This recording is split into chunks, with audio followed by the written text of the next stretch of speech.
வணக்கம் பெற்றோர்களே, நான் உங்கள் பத்மதாரணி, ஸ்பீச் லாங்குவேஜ் பெத்தாலஜிஸ்ட். முகத்தில் புன்னகை, மனதில் தன்னம்பிக்கை, இந்த ரெண்டுமே இருந்தால் வாழ்க்கையில் என்றைக்குமே நம்ம சக்ஸஸ்ஃபுல் பர்சனாக இருக்கலாம். இந்த சேனலோட நோக்கமும் அதே தான். இப்போது சமீப காலத்தில் பார்த்திங்கன்னா பெற்றோர்களுக்கு ஏபிஏ அப்படின்றத பற்றி நிறைய அவேர்னஸ் வந்திருக்கு. ஏபிஏனா என்ன மேடம், அது எதனால் பண்ணுறாங்க, அது எதனால் நல்லது, அது பண்ணுறது நல்லதா இல்லை கெட்டதா, என் குழந்தைக்கு நாங்கள் ஏபிஏ வருஷக்கணக்காக கொடுத்துட்டே இருக்கிறோம், அதனால ஏதாவது சைடு எஃபெக்ட்ஸ் இருக்குமா, இல்லை ஏபிஏ இப்போ ஸ்டார்ட் பண்ண போகிறோம், ஏபிஏ மட்டும்தான் அவைலபிளாக இருக்குது, எப்படி ஏபிஏ பண்ணலாமா பண்ணக்கூடாதா அப்படின்னு நிறைய டவுட்ஸ் பெற்றோர்களுக்கு இருக்குது. ஸோ அதனால் என்கிட்ட ஒரு 2-3 பேரண்ட்ஸ் தொடர்ந்து ஏபிஏ பற்றி வீடியோ போடுங்க அப்படின்னு கேட்டிருந்தாங்க. ஸோ அதுக்காக தான் இன்றைக்கி நான் இந்த வீடியோ போடுறேன்.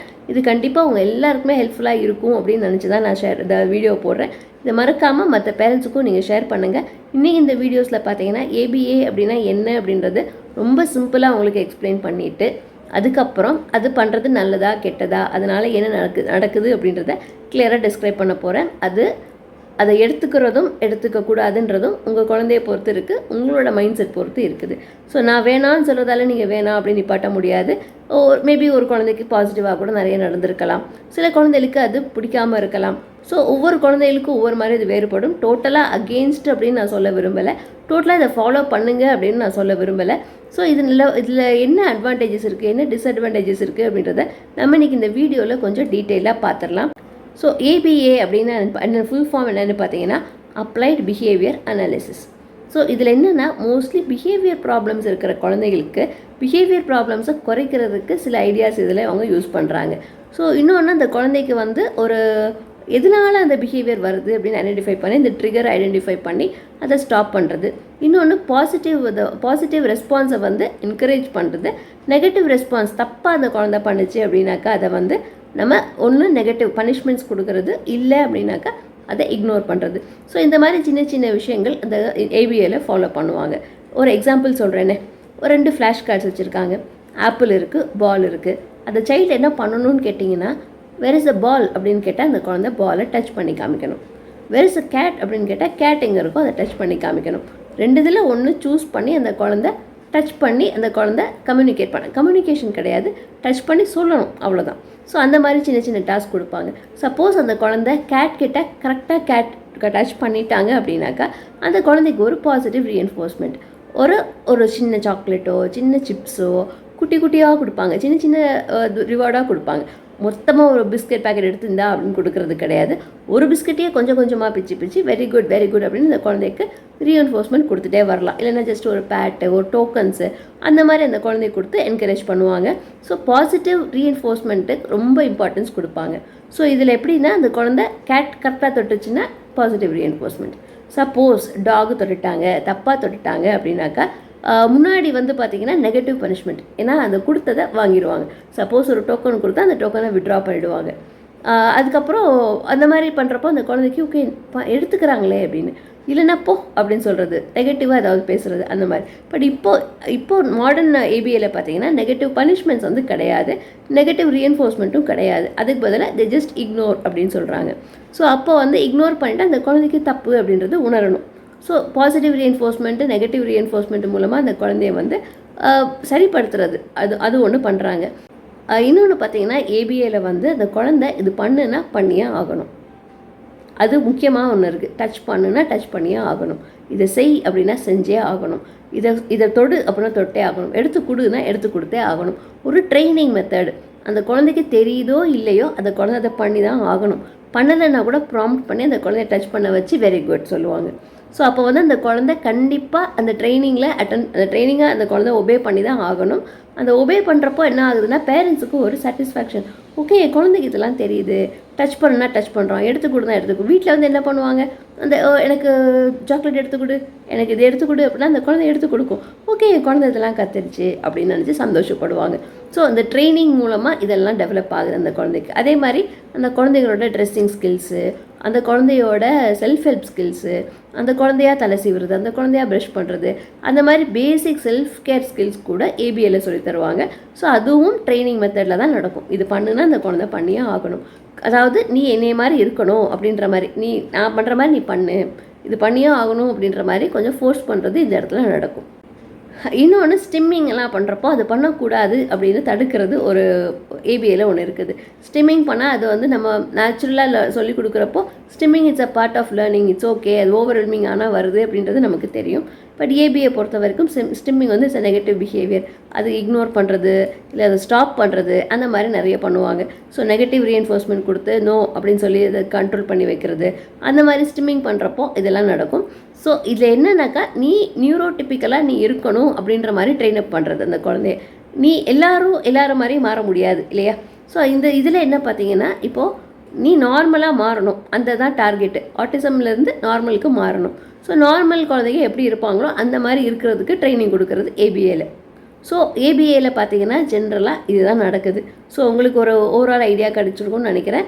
ஏபிஏ பொறுத்த வரைக்கும் 2 இதில் சூஸ் பண்ணி எனக்கு சூஸ் பண்ணது எடுத்துக்கொடு, இது தொடு, இது என்ன எங்கே அப்படின்னு கேட்டால் அந்த குழந்தை கரெக்டாக பாயிண்ட் பண்ணணும், ரெஸ்பாண்ட் பண்ணணும். இன்னொன்று ஃபோர்ஸ் பண்ணி அந்த குழந்தைய செய்ய வைப்பாங்க, அந்த குழந்தை செய்யணும். செஞ்சால் பாசிட்டிவ் ரீஎன்ஃபோர்ஸ்மெண்ட், செய்யலைன்னா நெகட்டிவ் ரீஎன்ஃபோர்ஸ்மெண்ட், இல்லைனா இக்னோர். இது இன்னொன்று செல்ஃப் கேர் ஸ்கில்ஸு, அவங்க குழந்தைக்கு என்னென்ன தேவையோ அது எல்லாமே இதில் சொல்லி தருவாங்க. அந்த குழந்தைய வந்து காம்ப்ளைண்ட்டாக இருக்கிறதுக்கு ட்ரெயின் அப் பண்ணுவாங்க. இன்னொன்று அந்த குழந்தை வந்து நார்மல் நியூரோடிப்பிக்கல் மாதிரி அந்த குழந்தை மாறணும், நியூரோ டைவர்ஜென்ட்லேருந்து வெளியில் வரணும் அப்படின்றது இன்னொரு டார்கெட் அவங்களுக்கு. ஸோ இப்போ பார்த்தீங்கன்னா ஏபிஏ பற்றி ஓவரால் ஒரு ஐடியா அவங்களுக்கு கிடச்சிருச்சு. ஸோ ஏபிஏ பொறுத்த வரைக்கும் இதுதான் நடக்குது அப்படின்றது உங்கள் எல்லாருக்குமே மோஸ்ட்லி தெரியும்னு நினைக்கிறேன், புதுசு கிடையாது. ஸோ இது ஏபிஏ பண்ணுறதால அந்த குழந்தைக்கு என்ன பிரச்சனை வரும் அப்படின்றத நீங்கள் யோசிச்சு பாருங்கள். ஒரு குழந்தை 2 விஷயத்த நீங்கள் இது தொடுன்னு ஃபோர்ஸ் பண்ணுறீங்க, அந்த குழந்தை ஏதோ ஒன்று தொட்டால் என்னை விட்டுருவாங்க அந்த மைண்ட் செட்டுக்கு அந்த குழந்தை வந்துடும். தொட்டால் விட்டுருவாங்க, இது தொட்டு ஓகே ஆப்பிள் தொட்டுட்டேன் விட்டுரு. அந்த குழந்தைக்கு பிடிக்குதோ பிடிக்கலையோ இன்ட்ரெஸ்ட் இருக்கோ இல்லையோ அது செஞ்சு தான் ஆகணும் அப்படின்ற ஒரு கட்டாயத்துக்கு அந்த குழந்தைங்க தள்ளப்படுறாங்க. ஸோ குழந்தைங்க கட்டாயத்துக்கு தள்ளப்படுறப்போ அந்த குழந்தைகளாக லேர்ன் பண்ணணும், நானாக ஒன்று சுயமாக யோசிக்கணும், நானாக ஒன்று பேசணும், நானாக ஒன்று கம்யூனிகேட் பண்ணணும் அப்படின்ற எண்ணம் அந்த குழந்தைகளுக்கு வராமல் போகிறதுக்கு நிறைய வாய்ப்பு இருக்குது. ஒன்று சொன்னால் நான் செய்யணும், அவ்வளோதான். நீங்கள் சொன்னீங்களா நான் செய்வேன், இது எடுத்து கொடுப்பேன், இது தொடுனா நான் தொடுவேன். என்னை ட்ரெயின் அப் பண்ணியிருக்கிறது அப்படி தான். ஆனால் நானாக வந்து எனக்கு இது வேணும் அப்படின்னு நான் தொடமாட்டேன். எனக்கு அது வேணும் அப்படின்றது அந்த குழந்தைக்காக யோசனை பண்ணி வேறு ஏதாவது ஒன்று புதுசாக கேட்கணுன்னா அந்த குழந்தைக்கு கேட்க தெரியாது. ஏன்னா அந்த மாதிரி அந்த குழந்தைய ட்ரெயின் அப் பண்ணலை. மேபி ஃப்யூச்சரில், அதாவது அந்த குழந்தை நல்ல ஏபிஏல ட்ரெயின் அப் ஆன பிறகு லாஸ்ட்டு ஃபைனல் ஸ்டெப்னா ஜென்ரலைசேஷன் அப்படின்னு அந்த குழந்தைக்கு பண்ணலாம். பட் இனிஷியல் ஸ்டேஜஸில் அந்த குழந்தைக்கு தன்னோட நீட்ஸை கம்யூனிகேட் பண்ணுறதுக்கு சின்ன விஷயங்கள் தெரியுமே ஒழிய வேறு ஏதாவது கேட்கணும் அப்படின்னாக்கா அந்த குழந்தைங்க சிரமப்படுவாங்க. ஸோ அது ஒன்று இருக்குது. சொன்னால் தான் நான் செய்வேன் அப்படின்ற மைண்ட் செட் அந்த குழந்தைக்கு கண்டிப்பாக இருக்கும். இன்னொன்று, அந்த குழந்தைய ஃபோர்ஸ் பண்ணி ஒரு விஷயம் செய்ய வைக்கிறப்போ அந்த குழந்தைங்க தப்பிச்சா போதும் அப்படின்ற மைண்ட் செட்டுக்கும் தள்ளப்படுவாங்க. ஏன்னா நீ இதை செஞ்சே ஆகணும் அப்படின்னு கட்டாயப்படுத்துகிறப்போ ஏதோ ஒன்று செஞ்சிருவோம், அந்த ஒன்று. இன்னொன்று ரீஎன்ஃபோர்ஸ்மெண்ட் கிடைக்குது பார்த்தீங்களா? இதில் வந்து ஒரு பாசிட்டிவாக செஞ்சால் ஒரு ரீஎன்ஃபோர்ஸ்மெண்ட் அப்படின்னு இருக்குது. ஸோ அந்த ரீஎன்ஃபோர்ஸ்மெண்ட்டுக்காக அந்த குழந்தைங்க செய்வாங்களே ஒழிய உண்மையிலேயே மனசு வச்சு நான் அதை செய்யணும் அப்படின்ற எண்ணம் அந்த குழந்தைக்கு இருக்காது. இன்னொன்று, வீட்டில் எது செஞ்சாலும் ரீஎன்ஃபோர்ஸ்மெண்ட்டுக்கு அந்த குழந்தைங்க எதிர்பார்க்க ஆரம்பிச்சிருவாங்க. அதை நம்ம கொஞ்சம் கொஞ்சமாக ஃபேட் ஆஃப் பண்ணுறது பெரிய விஷயம், பெரிய சேலஞ்சிங்கான விஷயமா இருக்கும். ஏன்னா ஒரு விஷயம் ஒரு சின்ன விஷயம் பண்ணோடனே ரீஎன்ஃபோர்ஸ்மெண்ட் கேட்குறது. ஸோ அது வந்து அந்த குழந்தைகளோட மைண்டில் ஆழமாக பதிஞ்சிடும். இது செஞ்சால் எனக்கு அது கிடைக்கும், ஒரு பலனோடு தான் அந்த குழந்தை எல்லாமே செய்ய ஆரம்பிக்கும். எதுவுமே பர்பஸ் இல்லை அப்படின்னாக்கா அந்த குழந்தை ஏன் செய்யணும் அப்படின்ற மாதிரி ஒரு அடமெட் நேச்சர் அந்த குழந்தைக்கு வர ஆரம்பிச்சிடும். ஸோ இது நான் வந்து என்னோடய எக்ஸ்பீரியன்ஸை நான் பார்த்து கற்றுக்கிட்ட விஷயம், அதனால உங்கள்கிட்ட ஷேர் பண்ணுறேன். இது வந்து நீங்கள் எந்த டெக்ஸ்ட் புக்லேயும் பார்த்துருக்க மாட்டீங்க, அது பார்த்துருக்கீங்களா இல்லையான்னு கூட எனக்கு தெரியல. பட் இது என்னோடய பர்சனல் இன்ஃபர்மேஷன். ஏன்னா பர்சனலாக நான் வந்து என்னோடய எக்ஸ்பீரியன்ஸில் கற்றுக்கிட்ட இன்ஃபர்மேஷன் உங்கள்கிட்ட நான் ஷேர் பண்ணுறேன். நியூரோ டைவர்ஜென்ட் அப்படின்னு பார்த்தீங்கன்னா இந்த குழந்தைங்க நார்மலாக கிடையாது. They are not neurotypical, they are neurodivergent. Neurotypical மாதிரி நீ இருக்கணும் அப்படின்னு நம்ம எதிர்பார்க்குறது தப்பு. இப்போது உங்களை வந்து நீங்கள் என்னைய மாதிரி இருக்கணும் அப்படின்னு எதிர்பார்க்குறது தப்பு. அதே மாதிரி நானும் இன்னொருத்தவங்கள மாதிரி இருக்கணும், அவங்கள பார்த்து அவங்கள மாதிரியே நான் ஃபாலோ பண்ணணும் அப்படின்றதும் கட்டாயம் கிடையாது. யாரும் யாரை மாதிரியும் கிடையாது. ஸோ அந்த மாதிரி பண்ணுறது ரொம்ப கஷ்டம். இன்னொன்று, இந்த குழந்தைகளை வந்து நீ இப்படி தான் பிஹேவ் பண்ணணும், ஸ்டிம்மிங் பண்ணக்கூடாது, பண்ணால் அது ஆட்டிசம், இது வந்து நியூரோ டைவர்ஜென்ட் பிஹேவியர், நீ நியூரோடிப்பிக்கலுக்கு வரணும், இது பண்ணக்கூடாது, சிரிக்கக்கூடாது, அன்னெசரியாக அழுகக்கூடாது, அன்னெசரியாக குதிக்கக்கூடாது, உட்காருன்னு அந்த குழந்தைய நம்ம பண்ணுறப்போ நீங்கள் இந்த குழந்தைய இந்த மாதிரி இரு அப்படின்னு மாற்ற ட்ரை பண்ணுறீங்க. ஸோ அந்த மாற்ற ட்ரை பண்ணுறது நமக்கு தேவையில்லாத விஷயம். இந்த ஸ்டிம்மிங் அப்படின்னு சொல்கிறது அந்த குழந்தைகளுக்கு ஓவர்வெல்மிங் ஆகிறதால வரக்கூடிய ஒரு விஷயம். அதை நம்ம அண்டர்ஸ்டாண்ட் பண்ணிக்கிட்டு அந்த குழந்தையோட போக்கில் போய் அந்த குழந்தைக்கு என்ன தேவையோ அதை நம்ம பார்த்து கரெக்டாக நம்ம ஃபாலோ பண்ணோம் அப்படின்னாக்கா அந்த குழந்தைகளை இந்த ஸ்டிம்மிங்லேருந்து நம்ம மீண்டு கொண்டு வரலாம். மேபி அந்த குழந்தைக்கு சென்சரி ஓவர்லோடாக இருக்கலாம், அந்த இடம் உனக்கு பிடிக்கலையா இருக்கலாம், ஏதாவது ஒரு விஷயம் நடந்திருக்கலாம், அதனால அந்த குழந்தை ஸ்டிம் பண்ணலாம். ஸோ ஸ்டிம் பண்ணுறதுன்றது ஒரு பெரிய தப்பான விஷயம் கிடையாது. அதனால அந்த குழந்தைக்கு ஆட்டிசம் இருக்குன்றது ஒரு பெரிய ஒரு இதுவும் கிடையாது. அதனால அது தான் பண்ணட்டும், பண்ணாதான் குழந்தைங்க பண்ணட்டும், பண்ணிவிட்டு அதுக்கப்புறம் நம்ம வேறு மெத்தட் வச்சு அந்த குழந்தைகளை சரிப்படுத்துறதுக்கு ட்ரை பண்ணணும். ஸோ இதை வந்து சப்ரெஸ் பண்ணி வைக்கிறதுல எந்த அர்த்தமும் கிடையாது. சப்ரெஸ் பண்ணி நீ இப்படி மாற்று, காம்ப்ளைண்ட்டாக இரு, இப்படி தான் இருக்கணும் அப்படின்னு எதிர்பார்க்குறது தப்பு. என்கிட்ட தெரப்பி அட்டன் பண்ண ஒரு குழந்தை வந்து ஒரு 8 year old பாய். அவன் என்ன சொன்னான்னா, ஏபிஏக்கு நான் போக மாட்டேன், நான் போனேன்னா என்னோடய ஹார்ட் பீட் வந்து ரொம்ப ஜாஸ்தி ஆகுது அப்படின்னு அவனே அந்த பையன்கிட்ட சொன்னான். ஸோ சொல்கிறப்போ பார்த்தீங்கன்னா அவங்க அம்மா சொன்னது, நான் எவ்வளோ நாள் எதிர்பார்க்கவே இல்லை, என் பையன் இப்படிலாம் ஃபீல் பண்ணுவான்னு எனக்கு தெரியாது, இப்படி அவனை கஷ்டப்படுத்துறதா இருந்தால் நான் அனுப்பியிருக்கவே மாட்டேன் அப்படின்னு ரொம்ப ஃபீல் பண்ணாங்க. ஸோ அப்போது வந்து நான் நினச்சேன், ஓகே ஏபிஏ வந்து அவ்வளவு ஒரு கஷ்டமான ஒரு ட்ரைனிங் மெத்தட் சில குழந்தைகளுக்கு. சில குழந்தைகளுக்கு அது ஈஸியாக இருக்கலாம், நான் எல்லா குழந்தைகளுக்கும் சொல்ல வரல.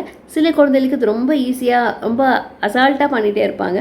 பட் சில குழந்தைங்களால் அதை அக்செப்ட் பண்ண முடியாது. ஒவ்வொரு குழந்தைங்களோட நேச்சர் ஒவ்வொரு மாதிரி இருக்கும். ஸோ அந்த மாதிரி விஷயத்தில் உங்கள் குழந்தைக்கு அது ஒத்து வரல அப்படின்னாக்கா நீங்கள் ஸ்டாப் பண்ணுறது நல்லது.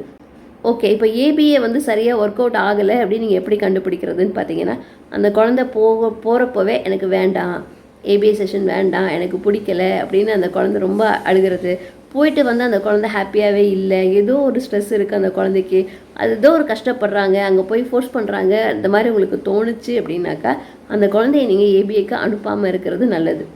ஏன்னா ஏபிஏல ஃபோர்ஸ் பண்ணுறாங்கன்றது நமக்கு நல்லா தெரியும். ஸோ அதையும் மீறி நீங்கள் அனுப்பிட்டே இருந்தீங்கன்னா உங்கள் குழந்தையோட ஸ்ட்ரெஸ் லெவல் ரொம்ப ஜாஸ்தியாகிறதுக்கு வாய்ப்பு இருக்குது. அது இல்லை, அந்த குழந்தை ஜாலியாக தான் போகுது, ரொம்ப ஹாப்பியாக இருக்கான், போயிட்டு வர்றான், நிறைய லேர்ன் பண்ணுறான் அப்படின்னு நினச்சிங்கன்னா தாராளமாக நீங்கள் அனுப்புங்க, தப்பே கிடையாது. ஸோ என்னோட பாயிண்ட் ஆஃப் வியூ நான் இதை ஷேர் பண்ணியிருக்கேன். உங்கள் மனசுக்கு என்ன தோணுது, நீங்கள் என்ன பண்ணியிருக்கீங்க, இது வரைக்கும் ஏபிஏ பண்ணியிருக்கீங்களா, அது பாசிட்டிவ் என்ன நெகட்டிவ் என்ன அப்படின்றது கமெண்ட் செக்ஷனில் போஸ்ட் பண்ணுங்கள். நம்மளும் கூட சேர்ந்து இன்னும் லேர்ன் பண்ணலாம், இன்னும் டிஸ்கஸ் பண்ணலாம். ஓகே பெற்றோர்களே, இந்த வீடியோ கண்டிப்பாக உங்கள் எல்லாருக்குமே ஹெல்ப்ஃபுல்லாக இருந்திருக்கும்னு நினைக்கிறேன். மறுபடியும் இன்னொரு இன்ஃபர்மேட்டிவான வீடியோவில் உங்கள் எல்லாரையும் நான் சந்திக்கிறேன். அதுவரை உங்களிடமிருந்து விடைபெறுவது உங்கள் பத்மதாரணி. நன்றி, வணக்கம்.